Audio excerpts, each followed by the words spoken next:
après, il pourrait y avoir quelques questions de la salle. Mais d'abord, on va les écouter sur ces grandes questions, en fait. Merci, Monsieur le Président. Mesdames et Messieurs, en vos grades et qualités, Madame, chers amis, je m'en dire aussi, pour certains d'entre vous que je connais de longue date, de très longue date d'ailleurs, pour certains.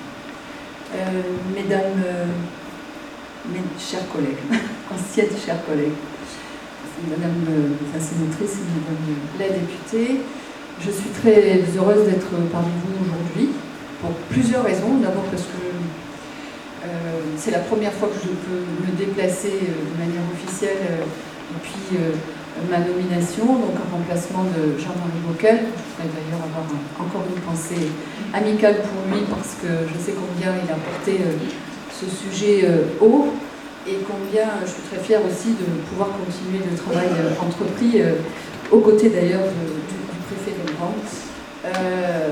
Parce que c'est une cause qui m'est chère depuis toujours, la cause des harkis. Et d'une certaine façon, aujourd'hui, je boucle une boucle. J'ai connu les difficultés des anciens combattants et de leurs familles et de vous, enfin de vos parents ou peut-être de vous-même, de certains d'entre vous. Dans le cadre de mon travail d'assistante sociale à Montpellier, à la Vérune, vous voyez, ça dont vous parlez pour certains d'entre vous. Et où j'étais désemparée à 23 ans, jeune assistante sociale, avec des personnes âgées qui pour moi étaient âgées, mais qui avaient 50 ou 60 ans, et qui essayaient de récupérer leur dossier pour obtenir des droits. Et donc voilà, pour moi c'est quelque chose d'extrêmement important et qui m'a beaucoup marqué, dont j'ai toujours le souvenir. Puis j'ai longtemps, dans le Gard, suivi et accompagné des familles entières dans leurs difficultés et les conséquences, je dirais, psychologiques, familiales que les souffrances avaient endurées pour certains d'entre eux. Et puis j'ai eu le grand honneur de porter ce texte de loi, d'être présente lorsque le président de la République a fait acte de pardon, lorsqu'il a pris et annoncé la décision de porter ce texte de loi.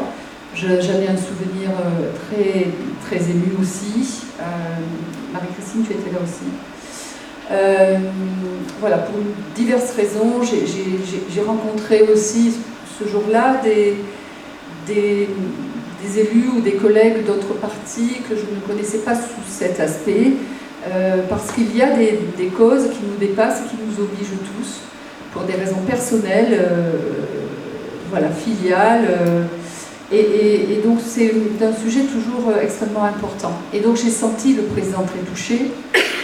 Il s'était engagé, il a rapidement fait ce texte, et puis Marie-Christine vous a expliqué les conditions dans lesquelles tout ça a pu se faire. J'ai une pensée aussi pour Patricia, qui était ma vice-présidente à la commission de la défense, et qui a tout de suite qui s'est emparée de ce sujet pour les mêmes raisons que nous, puisque nous sommes sur des territoires où la cause harkie est quelque chose que nous ne pouvons pas ignorer quand on est un citoyen, et encore moins quand on est un parlementaire, et encore moins quand on est membre de la commission de la défense, parce que je tiens, et ça je l'ai dit, et j'en fais un engagement là, moral, personnel, et même pas politique, et même pas en tant que présidente de la commission nationale, c'est que un harki, c'est pas une première génération, pour moi, c'est un ancien combattant.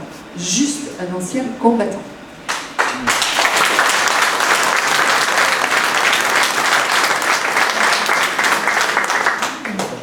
Il en reste encore. Et je veux, et je tiens à ce qu'il soit notre priorité absolue sur le respect qu'on leur doit, et sur les choses que nous devons finir de réparer à leur égard. On ne réparera pas tout, jamais, évidemment. Mais tout ce que nous pouvons, d'une manière ou d'une autre, et au-delà des indemnisations, réparer à leur égard, doit être une priorité. Voilà, j'en fais un engagement moral devant vous, parce que je ne sais pas faire autrement. Donc pour moi, c'est ce qui m'y portera tout le temps qui me sera imparti pour présider cette commission.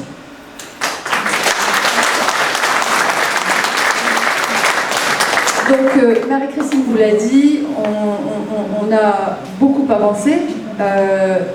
La loi, si vous voulez, dans la loi qui avait été dans l'étude d'impact de la loi de février 2022, on avait évalué le nombre d'ayants droit entre 40 et 50 000 et on prévoyait une durée de 4 ans en fait pour instruire l'ensemble des dossiers. On le voit bien, donc 2 tiers, même au-delà à la fin de l'année, Marie-Christine le rappelait, seront à ce jour traités. On ne peut pas dire que rien n'a été fait ou que ça a été mal fait ou que ça a été...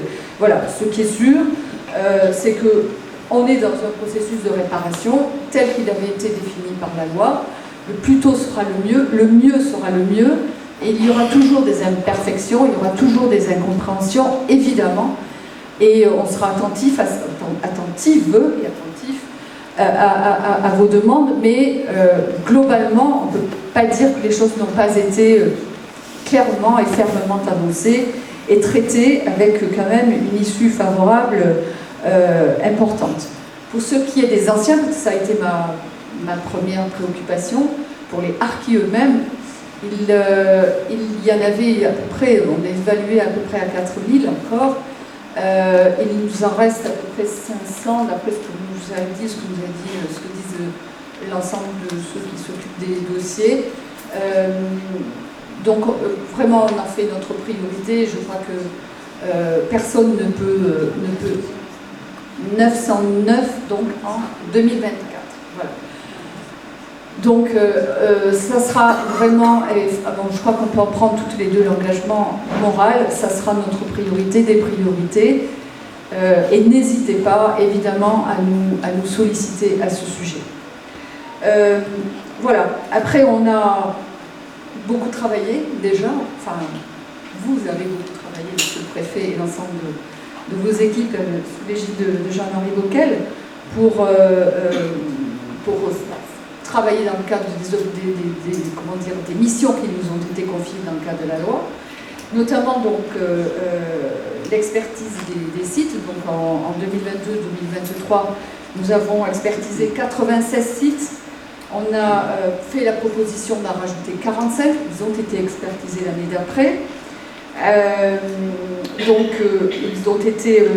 Cette proposition a été reprise en 2023 par le Premier ministre, et donc l'ajout des sites s'est fait sur la liste, donc les sites supplémentaires ont été rajoutés à l'ensemble, à la liste des structures qui auraient droit à réparation. Sur l'année passée, les choses ont continué. On a évidemment pas pu, et c'est ça qui m'ennuie aujourd'hui, c'est que je ne peux pas vous parler de choses qui ne sont pas officiellement validées par le Premier ministre. Je le regrette, mais vous en comprendrez, nous le regrettons tous. Vous comprendrez quelles étaient les circonstances.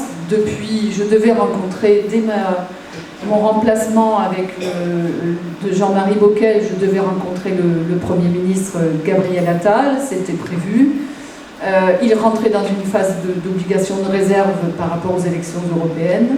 Il ne pouvait pas envisager, parce que je pense que sinon il aurait clos le dossier avant, il ne pouvait pas imaginer que le 9 au soir, les choses seraient différentes, qu'il y aurait une dissolution de l'Assemblée.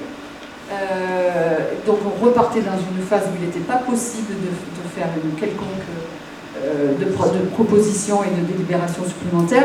Donc on se retrouve encore aujourd'hui dans un vide, parce que les ministres et délégués sont nommés que depuis la semaine dernière. Le Premier ministre, aujourd'hui, est un petit peu préoccupé par son budget, on va dire. Donc j'espère, et je sais que c'est une de ses priorités, qu'il nous recevra rapidement, que nous pourrons remettre ce rapport, et que, évidemment, les propositions qui ont été faites pourront être validées. Si vous voulez, le jour où j'ai cette validation, ça va me soulager, et je pourrai évidemment, et nous pourrons enclencher derrière la suite des conséquences de ces décisions, notamment donc sur l'ajout des sites, sur la validation du travail des historiens que je tiens à saluer, et voilà, donc l'expertise des 92 sites supplémentaires, avec l'ajout évidemment des sites concernés et donc des personnes concernées. Et voilà, donc ça crée une non-réponse qui peut paraître comme étant un manque d'opacité. Ce n'est pas du manque d'opacité, parce que ça c'est un jugement de valeur. et je le dirai à la collègue si elle rentre en visio, le manque d'opacité est un jugement de valeur. L'action d'un parlementaire, c'est de contrôler l'action du gouvernement, et s'il trouve réellement des opacités, des imperfections, de les dénoncer.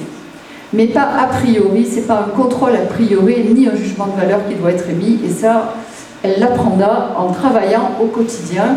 On doit respecter le travail qui est fait, évidemment le contrôler, évidemment le dénoncer si ça ne va pas, mais on n'a pas un avis a priori défavorable sur le fonctionnement de nos institutions, parce que c'est d'une certaine façon les fragiliser, et la République et les représentants de la nation, et pas d'un territoire, ont des obligations aussi morales à l'égard de notre fonctionnement et de celle de la République française. Merci. Voilà, je m'en arrêterai là, puis après on est là pour répondre à vos questions.